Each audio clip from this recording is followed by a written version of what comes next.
Bueno, muy buenas noches a todos. Nuevamente quiero dar la bienvenida a todos los que se conectan en este momento a Epicentro Colombia.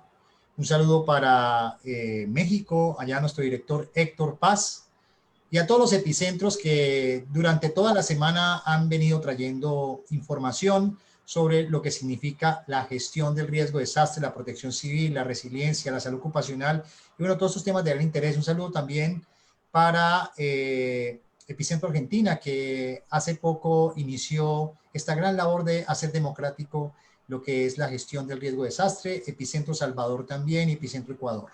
Muy bien, y el día de hoy en este programa de 100 líderes en resiliencia, tengo el honor de presentar a una gran invitada que yo sé que les va a gustar mucho lo que ella nos va a contar porque desde su experiencia de vida, como ser humano, también como profesional, es una mujer resiliente, es una profesional resiliente.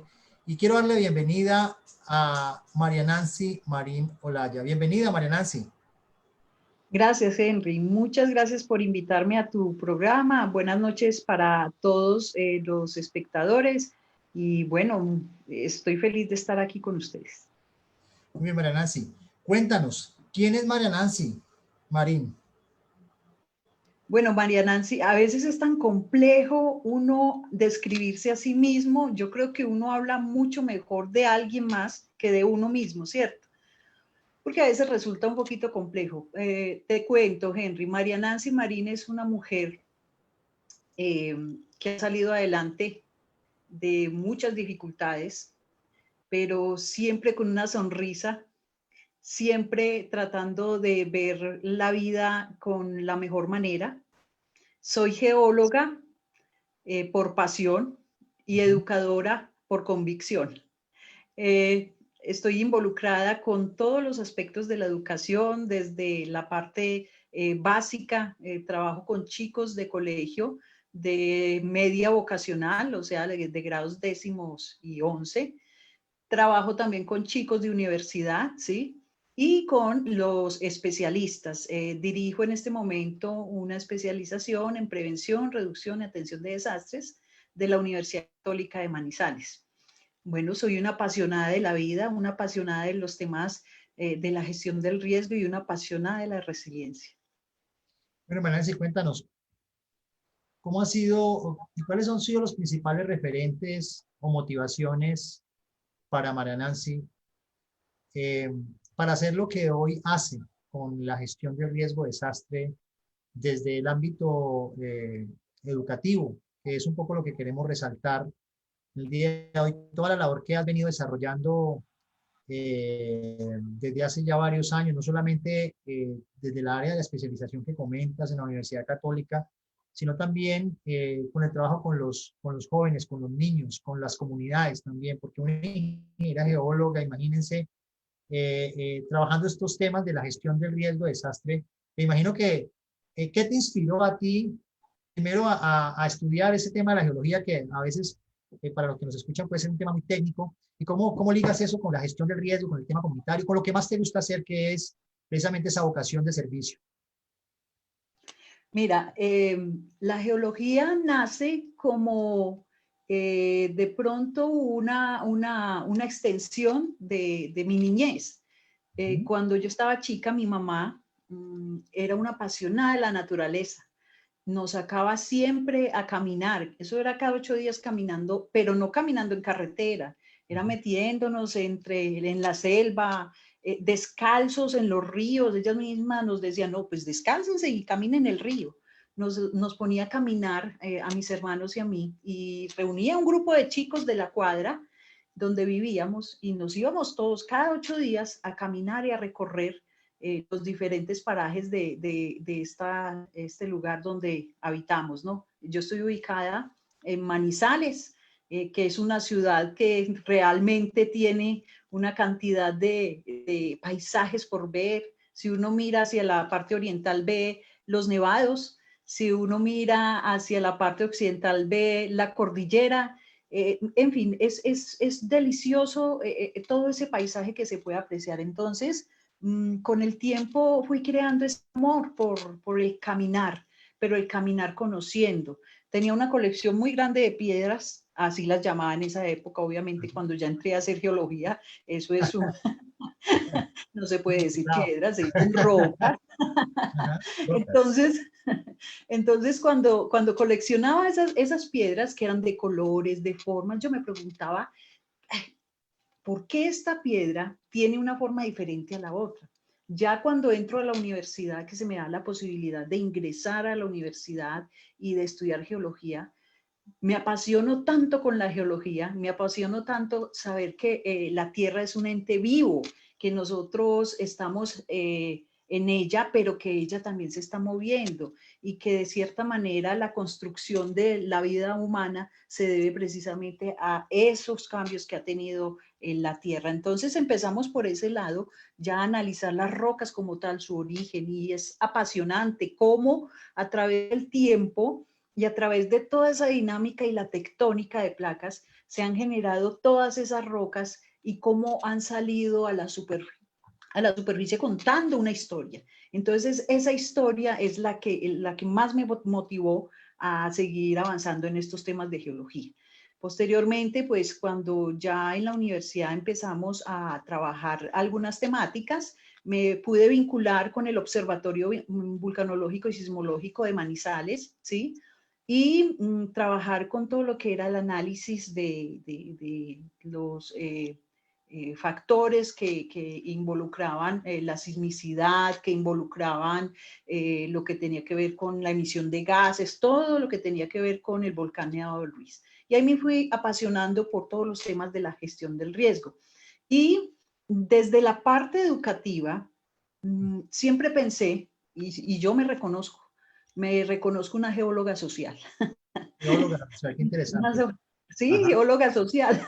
Ah, ¿cómo es ¿Por qué? eso? Porque realmente yo pensaba que la geología tenía muchos términos muy técnicos, demasiado técnicos. Y cuando teníamos salidas de campo, los campesinos que hermosos ellos lo guiaban a uno, le decían, vean tal parte, hay tal cosa, pero en su lenguaje.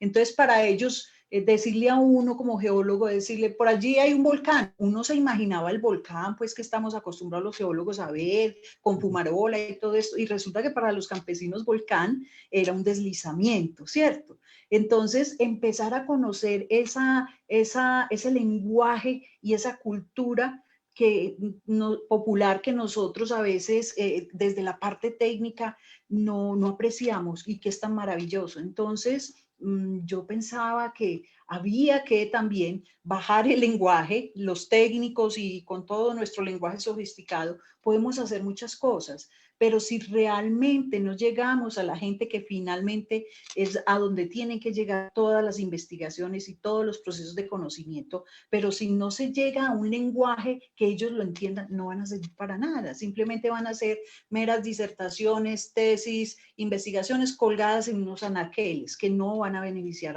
en nada a la población. Entonces, una de las maneras de poder llegar a la gente era a través de la educación, y la educación hablándoles en el lenguaje que ellos pudieran entender, o sea, no dejando la parte técnica, pero haciendo casi que la traducción para que ellos entendieran y se enamoraran de esta tierra y de este lugar donde habitamos todos. Qué interesante lo que comentas sobre la geología y cómo eso de alguna manera empezó a inspirarte y a proponerte hacer una geología social, una geóloga social. Estamos hablando hoy con una geóloga social en este programa de ciencia y de resiliencia. Uno normalmente cuando está en estos temas, pues tiene algo que lo mueve, ¿sí? Además de tu carrera como carrera de base como geóloga, eh, ¿qué te inspiró a entrar a la gestión del riesgo? Por ejemplo, a mí, en el año 99, cuando yo era un estudiante de ingeniería civil, de alguna manera, como dice Gustavo Echechaus, que es un gran amigo colombiano, que habla que él es el hijo del terremoto de Popayán. Entonces yo digo, si el hijo del terremoto de Popayán, no soy el hijo del terremoto del cafetero. ¿Qué eventos así importantes ayudaron también un poco a marcar esa línea de María Nancy en trabajar el tema, la gestión del riesgo, además de la profesión como tal? Qué otros, hubo algún evento en especial, un terremoto, una erupción o algo así que que normalmente te haya motivado a hacerlo, o simplemente fue, digo simplemente entre comillas, pero digamos simplemente la motivación de poder trabajar con la gente? ¿Cuál es esa motivación de María Nancy? Mira, yo creo que así como tú dices que fue un evento específico, para mí fueron muchos eventos. Fue el leer la historia. A través de la geología se lee la historia y qué nos cuenta la Tierra. Entonces yo me empecé a apasionar por lo que contaba la Tierra en las diferentes capas estratigráficas, lo que contaba cuando íbamos a diferentes salidas de campo y podíamos, por ejemplo, identificar una falla, por ejemplo. Decíamos, ay, esta falla es de tipo normal o es inversa. Ah, mire que esta falla entonces debe ser tal falla que pasa por tal lugar. Sí, la leímos en la literatura. Y verlo ahí, eso es súper apasionante, ¿cierto? Cuando uno está en la universidad y le hablan de muchas cosas técnicas, uno simplemente se las imagina y las ve en el libro, no más. Pero cuando uno ya las puede ver con sus propios ojos, las puede analizar, puede ver lo que hizo. Por ejemplo, con lo de Armero pudimos ver en muchas ocasiones las capas de lodo que se generaron a raíz de la erupción volcánica, ¿no? Y ver que todas esas capas arrasaron con una cantidad de pueblos, no solamente con Armero, porque también la historia desconocida es que siempre se habla de Armero y obviamente fue un dolor muy grande de patria, pero no se habla de los estragos y los muertos, las pérdidas que hubo a nivel de Caldas. Caldas sufrió mucho. En Caldas murieron más de 2.000 personas, más de, se calculan aproximadamente unos 20.000 damnificados, ¿cierto? Y encontrar en la geología como esa explicación de por qué sucedió eso, por qué pudo haberse prevenido y por qué no se hizo caso de las alertas que se estaban levantando en ese momento, eso me llamó a mí la atención. Es toda esa historia y cómo se repite. Años después tuve la posibilidad de hacer una investigación con unos chicos relacionada con una población que se llama Río Claro. Río Claro desapareció completamente, se la llevó la erupción. Pero el pueblito como tal lo montaron más arribita, como unos 1.000 metros más arriba de donde estaba. Y resulta que cuando construyeron el pueblo, construyeron el colegio de ese pueblo, hicieron unas excavaciones y encontraron una cantidad de vasijas de tiestos indígenas, de los indígenas quillacingas, que eran los que habitaban esa región. Haciendo todo el recorrido histórico de esta cultura, de estos indígenas, nos dimos cuenta que ellos habían sufrido otras 2 erupciones hace muchos, muchos, muchos años atrás y que ellos eran resilientes. Ellos se volvieron tan resilientes que ellos ya no habitaban a la orilla del río, Río Claro, que por ahí pasó la avalancha, sino que se subían, más bien preferían bajar por el agua y todo lo que necesitaban del río y volver a subir que exponerse así como... Entonces nosotros no hemos aprendido. Mire que nosotros no hemos aprendido de estas culturas que nos han enseñado que ellos ya han pasado por esto en épocas más antiguas. Fíjate que estás diciendo algo interesante, yo te lo iba a preguntar, pero tú me adelantaste cuando habla de las capas de la geología, que uno puede ver los eventos pasados y uno puede ver ahí, rastrear, digamos, qué cosas históricamente pudieron haber ocurrido. Pero es interesante la lectura que tú haces cuando dices que también esas capas se pueden estudiar, qué tan resilientes son las comunidades, ¿no? O sea, no solamente es qué tan frágiles y qué tan expuestos estaban a los fenómenos, sino también muchas de esas comunidades que no se vieron afectadas, qué tan resilientes es cuando uno encuentra entonces vestigios, como estás diciendo, en zonas más altas, ¿sí? De estas comunidades que de alguna manera permitieron pervivir en el territorio. Entonces me parece muy interesante ese elemento que conectas, miren, esta geóloga social hablando de temas de resiliencia y ese concepto nuevo que se ha puesto, digamos, de moda, que es difícil de pronunciar, pero que finalmente hoy nos tiene aquí en este gran programa de 100 líderes de resiliencia, a los que se conectan en este momento y los que van a ver luego fuera de línea. Estamos hoy con María Nancy Marín, una gran líder en resiliencia que nos está contando un poco de lo que es su historia de vida, su parte profesional, todos los aportes, los retos que hay. Y bueno, vamos a continuar.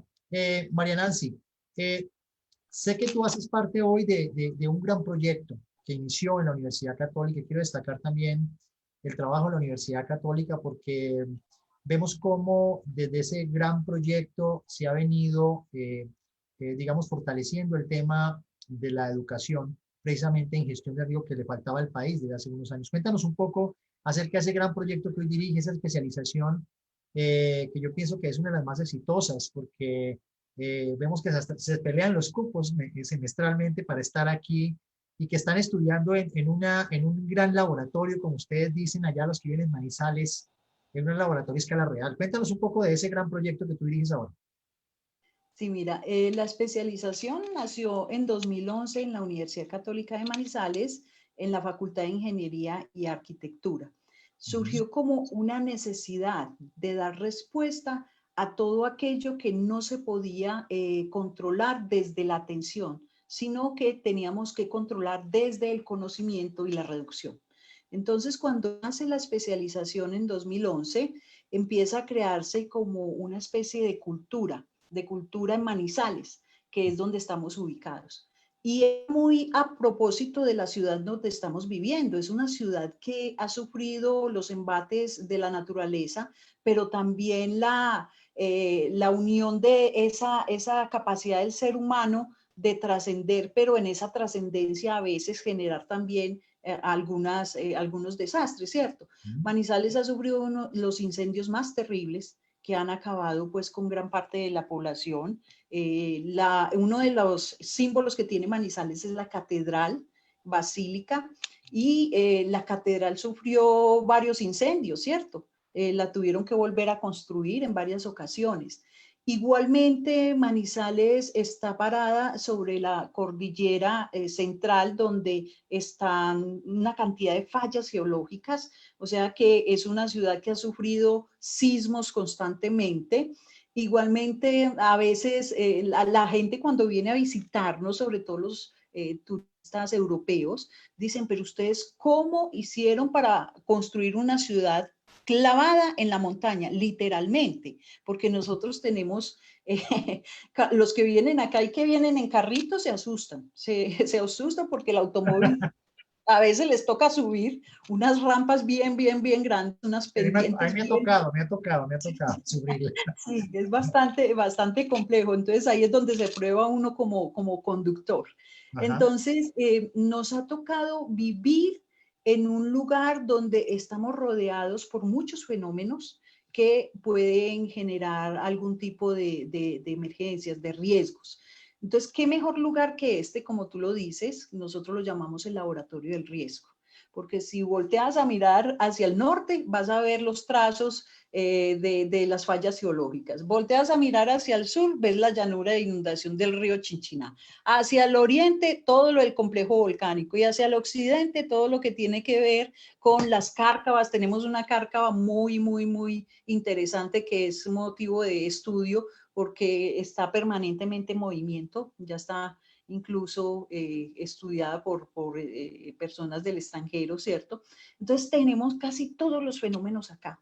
Y Manizales se ha constituido en un lugar resiliente por eso, porque nos ha tocado convivir. Entonces la universidad pensando, bueno, si nosotros tenemos tanta cantidad de fenómenos que pueden generar riesgo, entonces ¿por qué no crear un programa que estudie esos riesgos y que ayude a generar el conocimiento y elaborar lo que necesitamos para poder entender el riesgo como tal?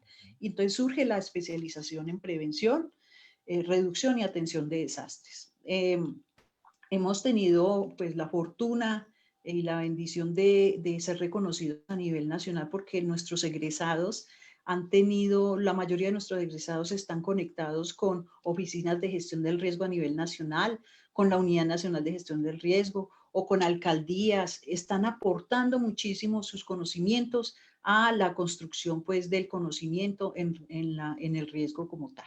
Entonces, esa es nuestra apuesta. Ahorita ya generamos una maestría que va a ser la continuación de la especialización y se va a llamar Maestría en Cambios Globales y Riesgo de Desastres. Estamos esperando el aval del ministerio y creemos que va a ser muy bien recibida porque no hay día que yo no reciba una llamada de un egresado. Bueno, ¿cuándo empezamos pues la maestría?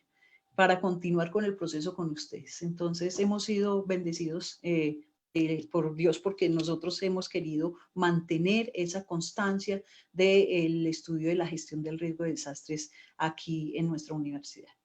¿Cuántos egresados hasta el momento, más o menos, crees que ya se han pasado por la Más o universidad? menos hay unos 180 egresados. O sea, que son 180 personas con una formación de especialista. De alguna manera, como lo ha dicho Mariana, sí están aportando al país. De alguna manera, igualmente, se necesita crear ese capital humano precisamente para manejar ese gran reto que es la gestión del riesgo de desastre y obviamente la construcción de, digamos, de resiliencia. ¿Cuáles son tú como educadora, eh, cuáles son los mayores retos de la educación en gestión del riesgo que tú consideras que debemos continuar abordando, pero que además debemos empezar a complementar? Entonces yo quiero que me lo respondas desde el punto de vista de la especialización, ¿sí? Pero también desde el punto de vista, digamos, comunitario y también a nivel escolar, porque tú también, yo sé que haces un trabajo con jóvenes, con adolescentes, con niños, ¿sí? Cuéntanos un poco frente a ese tema de la gestión del riesgo enfocado en esos puntos que te he planteado, ¿cuáles son los mayores retos que hay? ¿Qué debemos hacer precisamente para hacer que la gestión del riesgo, como decía Gustavo Wilches hace unos meses que me lo encontré, que la gestión del riesgo no pegaba todavía? Entonces le dice, sí, profesor, la estamos haciendo pegar en Colombia es como que se vuelva de moda, pues, que se vuelva algo importante en la medida en que estamos logrando a través de estos procesos de educación con diferentes universidades, entre ellas la Universidad Católica, aportando precisamente al país ese talento de hombres y mujeres con capacidades, con una mirada sistémica para entender la gestión del riesgo y aplicar. Pues yo considero que Colombia es uno de los países que mejor normatividad y mejor política pública tiene sobre la gestión del riesgo. Lo que sucede es que esa política pública y esa normatividad a veces no llega hasta las capas, pues por decirlo así, no por ser despectiva, a las capas inferiores. ¿A qué me refiero? A que si los mismos alcaldes, que son los que están manejando un municipio de primera, segunda, tercera, cuarta categoría, lo que sea, no entienden qué es la gestión del riesgo y se lo delegan a otra persona que tampoco lo entiende, entonces no vamos a comprender que la gestión del riesgo tiene que ser ese factor determinante para el desarrollo de un municipio. Un municipio no puede crecer, no puede desarrollarse si no tiene el concepto de gestión del riesgo claro. Es decir, va a empezar a construir en lugares donde no se debe construir, va a empezar a acabar con esas zonas amortiguadoras, esas zonas de protección, entonces va a ampliar su frontera agrícola acabando con todos esos espacios y como lo decíamos, yo regaño a mis estudiantes cada vez que ellos dicen, a veces se les sale este término y de pronto es uno de los términos que yo trato de corregir mucho, los desastres naturales. Los desastres son naturales como ya lo hemos visto, ¿sí? Y sabemos que nosotros los seres humanos somos los que nos vulnerabilizamos cuando nos exponemos en riesgo, sabiendo que en un lugar determinado, por ejemplo, estaba un río y sin embargo se hace todo lo posible para desviarlo y construir allí o sembrar allí. Entonces, nosotros somos los que nos estamos exponiendo. El río tiene memoria y va a continuar en la época de lluvias, él va a continuar por su curso. Entonces, eso es lo que está faltando de pronto para que la gente comprenda esa parte técnica y que la normativa le está dando las herramientas para que pueda, bueno, como yo no puedo ubicarme allí, el alcalde me puede y dar las herramientas para yo decir, allá en ese lugar no se pueden crear proyectos de vivienda, allá en ese lugar no se puede ir más allá de la frontera agrícola que se tiene. Entonces también ha faltado como esa parte de que todos conozcamos el lenguaje que hablan la normatividad y la política pública, pero en el lenguaje entendible. Entonces yo pienso que desde la educación se puede hacer ese ejercicio. Yo tengo chicos de 15, 16 años que son unos apasionados de la gestión del riesgo y ellos ya lo incorporan en su vida, ya se les Claro, vuelve. obviamente tiene una gran maestra que le apasiona y obviamente eso contagia, ¿no? La pasión se contagia. Y entonces cuando ellos, a veces me pongo a charlar con ellos, le dicen a uno, profe, mira, tú sí tienes razón. Cuando uno empieza a saber de la gestión de riesgo de desastres, uno mira la vida y el entorno de forma diferente. Uno a veces como adolescente no es precavido y se monta en una bicicleta sin frenos y lo que lo ataje. Y cuando yo ya empiezo a analizar que la gestión de riesgo es yo me cuido y cuido los que están en mi entorno, entonces estoy aplicando esos conceptos básicos de la gestión del riesgo. Mire, y eso lo dicen muchachos de 14, 15, 16 años. Entonces, hace falta es eso, llevarlo al entendimiento. Yo tengo chicos que hacen investigación y me hacen unos procesos, pues, y unas disertaciones que me dejan boquiabierta. ¿Pero por qué? Porque han logrado entender que la gestión del riesgo debe ser cotidiana, que no solamente es cuando se presenta un accidente, cuando se presenta una emergencia, cuando se presenta un desastre, sino que la vida misma tiene que ser resiliente, tiene que aprender a llevarse de manera que usted esté controlando los factores que le puedan generar un riesgo. Muy bien, y nos encontramos a esta hora a través de Epicentro Colombia con María Nancy Marino Olaya y nos está hablando desde el Laboratorio del Riesgo Manizales, la ciudad de Manizales, que ojalá todos los que nos están escuchando algún día pudieran conocer, porque está rodeada por volcanes, porque tiene muchos eventos geológicos. Bueno, tiene una gran universidad ya que está instalada precisamente para promover el tema de la gestión del riesgo de desastre. María Nancy, hablando de la resiliencia, si tú pudieras definir la resiliencia en palabras sencillas, ¿cómo la definirías? En palabras sencillas, yo la definiría como aprender a hacer. ¿Por qué aprender a hacer? Cuando tú aprendes a ser autónomo para tus cosas, cuando aprendes a ser el artífice de tu propio destino, estás siendo resiliente y no estás esperando que lo que pase alrededor te afecte porque estoy de malas, porque es que Dios así lo quiso. No, cuando tú aprendes a manejar tu entorno, tu vida, eres una persona resiliente. Entonces, aprender a ser. La mayoría de los seres humanos no somos. Dejamos que las circunstancias hagan de nosotros lo que quieran, ¿sí? Entonces, no somos. Cuando aprendemos a ser, nosotros nos volvemos más conscientes que este cuerpo es frágil, ¿sí? Que esta mente es frágil y que nos puede afectar y nos vemos afectados por muchos fenómenos, ya sean fenómenos de tipo natural o fenómenos de tipo socionatural o como sea. Entonces, si no aprendemos a manejar todas esas situaciones desde la misma cotidianidad, nosotros no seríamos capaces como de ir más allá. Entonces, la resiliencia, ¿qué es? Es aprender a ser. Bueno, y de esa cotidianidad estamos viendo que hoy la realidad nuestra ha cambiado, ¿no? Tenemos una nueva realidad, una realidad que de alguna manera ha implicado esta pandemia. Y quiero que nos cuentes un poco cómo la universidad se ha preparado, qué está haciendo, cómo lo está haciendo, porque yo sé que digamos, un impacto bastante fuerte para todos los sectores, específicamente el sector de educación. ¿Cómo está haciendo para sortear la universidad desde el punto de vista de la formación con los especialistas en gestión del riesgo de desastre? ¿Qué aprendizaje, digamos, específicamente ha tenido la universidad y qué retos ve hacia adelante frente a esta pandemia que no sabemos cuándo empezó, dónde empezó, pero no sabemos cuándo va a terminar? Sí, precisamente la universidad ha brindado la posibilidad de que los estudiantes continúen con su formación a través de plataformas, ¿sí? Nosotros tenemos pues ya unas plataformas robustas con las cuales los estudiantes pueden interactuar con sus docentes.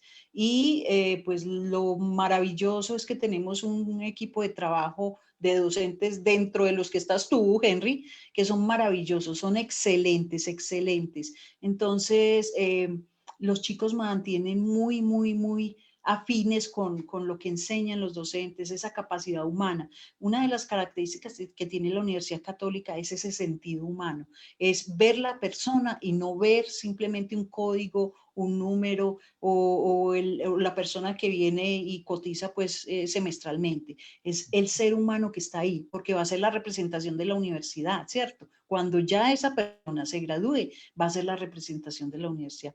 Y te cuento, a nuestra especialización llega más gente por el voz a voz que por publicidad. ¿Por qué? Porque la gente misma, los estudiantes, los egresados, los graduados dicen, no, si usted va a estudiar gestión del riesgo, váyase para Manizales, que son muy buenos los docentes y allá da lo que es. Entonces, bueno, de pronto esto, porque es mi programa, ¿no? Entonces por eso estoy hablando en este sentido, pero es lo que hemos escuchado, que los estudiantes, ellos mismos recomiendan a otros, entonces ese es el voz a voz. La universidad en este momento está teniendo mucho cuidado con, de hecho en Manizales tenemos un pico muy alto de la pandemia, ¿cierto?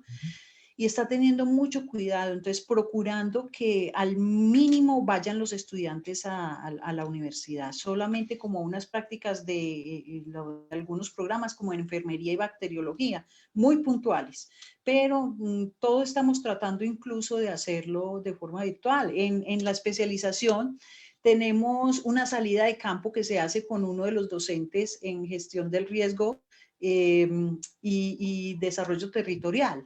Esa salida de campo, pues ellos van viendo diferentes aspectos, esa salida se hace en varios municipios y ahorita el profesor lo que está haciendo es utilizar el Google Earth, el Google Maps y hacer el recorrido con ellos. Claro. Entonces, estamos tratando de utilizar todas las herramientas posibles. Además, la universidad pertenece al sistema SUMA, que es un sistema que hay aquí en Manizales donde se juntan todas las universidades como un acuerdo de saberes, un acuerdo de voluntades, donde se juntan 6 universidades para trabajar colectivamente. Y dentro de SUMA, SUMA significa Sistema Universitario de Manizales. Dentro de SUMA se creó un equipo aparte que se llama SUMA Gestión del Riesgo y nosotros hemos estado apoyando todo lo que son los protocolos, creamos una guía para hacer los protocolos de bioseguridad para todas las universidades de Manizales. Aprender a ser un elemento importante conceptual que plantea y aprender a ser también. María Nancy, hoy que está conversando con nosotros sobre este gran tema que es la resiliencia y conectada precisamente con la cotidianidad de la vida.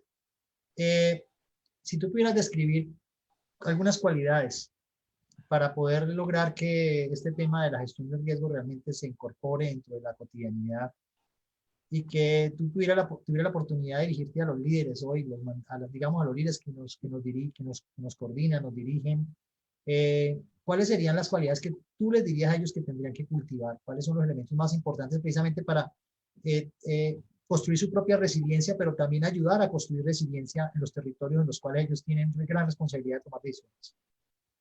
Yo diría una de las principales, aprender a escuchar la gente. Sí, cuando uno aprende a escuchar, ay, encuentra tanta riqueza, tanto acervo, que eso le está dando a uno la pauta por donde puede trabajar esa comunidad.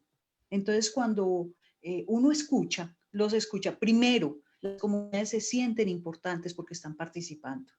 Segundo, aprendemos de ellas. Es más lo que nosotros podemos aprender de técnicos con las comunidades que lo que nosotros les podemos enseñar como lenguaje técnico a ellos. Entonces, cuando tú ya escuchas y puedes identificar qué es lo que necesita esta comunidad, ya puedes plantearle algún tipo de soluciones desde la experticia que cada uno maneja.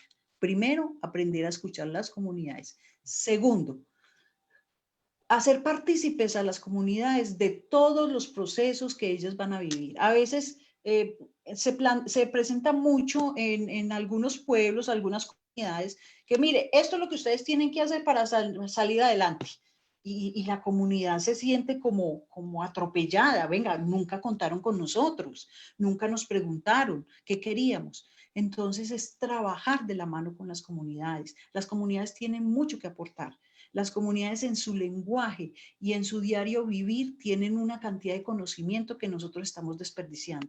Si nosotros pudiésemos llevar ese conocimiento de las comunidades al laboratorio, nosotros tendríamos unas investigaciones pero geniales. Y a veces sucede al contrario, del laboratorio pasamos la investigación y vea, esto fue lo que salió. No, trabajemos al revés, trabajemos de lo simple a lo complejo, pero a veces complejizamos y después tratamos de simplificar y es más difícil. Uno como ser humano normalmente tiene sueños, quiere alcanzar algo, está trabajando por algo. ¿Cuáles son los sueños de María Nancy desde el punto de vista profesional, personal, en el marco de la gestión del riesgo y la cuestión de resiliencia de las comunidades, digamos, que a veces con las cuales uno interactúa, esos estudiantes? también con los cuales uno articula procesos. ¿Cuáles son esos sueños frente a la gestión del riesgo de desastre en el país? ¿Cómo quisiera ver, María Nancy, ese tema? Viendo lo que está pasando hoy, vemos lo que ha ocurrido en San Andrés, Islas, por primera vez un huracán categoría 5 digamos, nos afecta. Yo pienso que es un elemento también para reflexionar. ¿Cuáles son los sueños de María Nancy frente a ese tema de la gestión del riesgo? Pues yo creo, mira, quizás ahorita nos tocó un huracán, pero sabemos pues por donde estamos ubicados, porque estamos ubicados justo en un lugar con San Andrés, Providencia y Santa Catalina, que es por ahí donde se van a generar algunas corrientes que van a terminar siendo tormentas tropicales, o en fin. Ahorita terminó siendo un huracán, ¿cierto? De una categoría tan alta. Pero si eso se sabe, porque no se trata de trabajar sobre cómo podemos enfrentarlo cuando se presente. Mire, yo pienso que la gestión del riesgo tiene que ser visionaria y quienes manejan la gestión del riesgo tienen que imaginarse el peor panorama posible, el peor, Peor escenario. para que cuando nos preparemos para ese panorama tan dantesco, ¿sí? Tan apocalíptico, tengamos la posibilidad de salir adelante cuando nos llegue algo no de tanta categoría. Entonces yo pensaría, para mí mi sueño es eso, que las comunidades sean preparadas para lo más extremo. No podemos imaginar de pronto que eso no va a pasar aquí, pero si lo estamos viendo año tras año y no se está haciendo nada, solamente se hace en el momento en que se presenta la emergencia o el desastre. Y la gestión del riesgo no solamente debe ser atencionalista, la gestión del riesgo debe procurar por brindar las herramientas de conocimiento, las herramientas de reducción y mitigación para evitar que se sobrepase la capacidad en el caso de que ya se genere un desastre. Mire que ahorita se nos están sobrepasando las capacidades, ¿sí? Ya no tenemos cómo enfrentar ciertas cosas. Por ejemplo, el Chocó en este momento está viviendo una situación terrible, pero ellos están ya con esa situación desde hace muchísimos años. Eso no es ahorita nuevo. Entonces, ¿por qué no hemos hecho nada en educación, en reducción, en mitigación para poder identificar, bueno, qué es lo que está pasando aquí, por qué se sigue presentando este fenómeno? Y miremos, ataquemos de raíz lo que se está presentando, empecemos a trabajar con las comunidades a ver qué es lo que se está presentando y por qué se sigue presentando. Yo pienso que a veces es un problema de voluntad, entonces me sueño con que la voluntad política vaya en coherencia con lo que está viviendo el país y que eso tiene que ver con las realidades del país.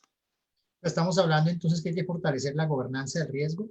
Sí, perfectamente. Hay que fortalecer la gobernanza y muchas veces, pues esto puede sonar feo, pero a veces acostumbramos a las comunidades a simplemente pedir y no a ofrecer lo que pueden ofrecer, que tienen su conocimiento. Ellos son los que conocen su lugar, ¿ya?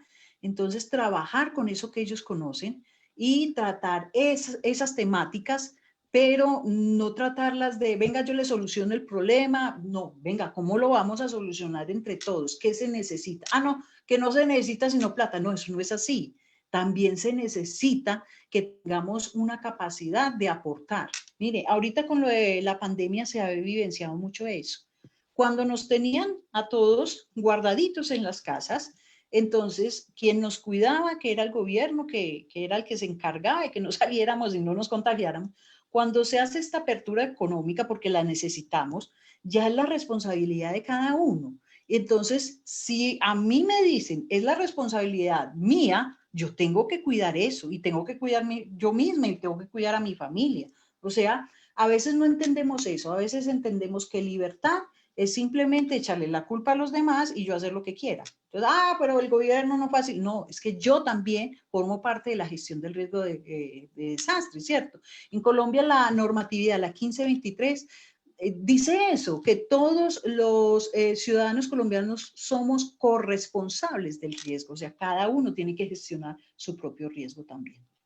Desde tu perspectiva, ¿cómo crees tú que la resiliencia puede aportar, o la cuestión de resiliencia puede aportar precisamente a cambiar los hábitos y la manera en cómo se atienden los desastres en el país, la cultura del damnificado, la cultura del dame por aquí, de esperar, ¿cierto? De la cultura paternalista, que muchas veces asistencialista, que finalmente genera un gran problema a nivel de todos los espacios. ¿Cuál crees tú cuál puede ser el rol de lo que has planteado la resiliencia? Eh, ayudaría un poco a mejorar esto que estás planteando. Sí, mira, yo pienso que la resiliencia es movimiento, tiene que ir movimiento, tiene que haber movimiento. Y si la resiliencia es movimiento, entonces las personas también tienen que moverse, ¿ya? Cuando tú ves a alguien diciendo, ay, es que yo soy resiliente, mire, he estado aquí en esta casita y siempre me inundo, esa persona no es resiliente, esa persona es acostumbrada, es una persona ahí resignada, eso es otra cosa, eso no es resiliencia. Entonces a veces las personas interpretan resiliencia, aguantar. No, es que no es aguantar. La resiliencia le da esa capacidad a las personas de poder salir de esas situaciones antes de que se presenten. Entonces, la resiliencia te ayuda a estar alerta, a estar en movimiento, estar cambiante, estar siempre identificando dónde puedes estar en una mejor posición, en un mejor lugar, ¿cierto? Entonces, no, pero es que yo soy pobre, no, pero es que el gobierno no me ayuda. Cuando tú empiezas a decir eso, muy seguramente vas a tener todos los problemas y los obstáculos. Te pueden solucionar lo de la vivienda, te pueden solucionar lo del empleo, pero siempre te vas a inventar otra dificultad más. Entonces, la resiliencia realmente interpretada como debe ser es movimiento, pero para ir hacia adelante, para mejorar, para dejar en el pasado eso que me estaba subyugando, para dejar en el pasado eso que me estaba dejando atrás y no me dejaba evolucionar. Entonces yo pienso que por ese lado las comunidades, la resiliencia no es darles como tal, es venga, entre todos vamos a construir resiliencia y vamos a salir adelante. Y uno lo ve en muchos, mira, a mí me asombraba mucho con lo que sucedió en Japón con el tsunami, ¿te acuerdas lo del tsunami? 2011. Sí, exactamente. Y mucha gente colaboraba con los demás, dejaba su cantidad de enlatados en las esquinas, ¿sí? Y quien lo necesitaba iba y sacaba lo que necesitaba y si tenía una moneda en el bolsillo la dejaba para que otro que la necesitara la tomara, ¿cierto? Eso es ser resiliente, porque no estoy pensando solamente en el momento, sino que estoy proyectando. Es que si esto, yo me llevo todo esto, los demás van a quedar sin nada. Y después yo también me voy a ver sin nada y nadie me va a colaborar porque soy un egoísta, ¿cierto? Entonces yo creo que eso también tiene que ser cultural. Nosotros a veces pensamos que la cultura del vivo, es que el vivo es el que va por delante. No, yo pienso que cuando hablamos de gestión del riesgo y concretamente cuando hablamos de resiliencia, todos tenemos que pensar en todos, no ser egoístas. La resiliencia no admite egoísmos. O sea que la resiliencia es, como tú estás diciendo, digamos que genera solidaridad o está basada en la solidaridad precisamente de los seres humanos. Y como lo que estás planteando también podríamos decir entonces que debemos pasar de pueblos damnificados, que es lo que normalmente vemos, a pueblos resiliados. O sea, pueblos que de alguna Exactamente. manera pueden encontrar una manera diferente de ser, de hacer, de gobernar, de relacionarse, no solamente Sí, con la naturaleza, sino también con los propios seres humanos, porque muchos de los problemas que vemos hoy, pues están asociados a los conflictos humanos, ¿no? El egoísmo, digamos, la falta de cultura, los malos hábitos, ¿sí? Eso genera un poco todos estos grandes problemas que finalmente tenemos. Bueno, estamos aquí conversando y ya vamos a ir dándole cierre a este gran programa. Hoy nos acompaña María Nancy Marín Olaya, una gran líder en resiliencia, directora de la especialización en prevención, reducción y atención de desastres de la Universidad Católica de Manizales. Ella está en este momento en el laboratorio de riesgo, que ojalá algún día, cuando ya pase esta pandemia, podamos regresar. Pues a mí me gusta mucho ir a Manizales, infortunadamente estos meses no he podido ir porque es una gran ciudad con gente muy amable como tú, con todos los colegas, profesores que de alguna manera tratamos de hacerlo mejor. Y frente a eso, normalmente uno encuentra en los campos de conocimiento, pero también en las universidades, que tienen un énfasis. ¿Cuál es el énfasis real de la gestión del riesgo de desastre de que maneja la Universidad Católica? ¿Tiene un énfasis? ¿Es integral? ¿Cómo lo explicarías tú para los que nos están escuchando ahora? Vean que aquí hay una gran universidad a la cual, ¿por qué no? Se pueden inscribir para que hagan parte de este gran movimiento de personas que se están formando o deformando en la gestión del riesgo para aportar al país. Bueno, nosotros consideramos que nuestro énfasis está dado desde la parte del conocimiento y la parte de la reducción y el mejoramiento de los territorios.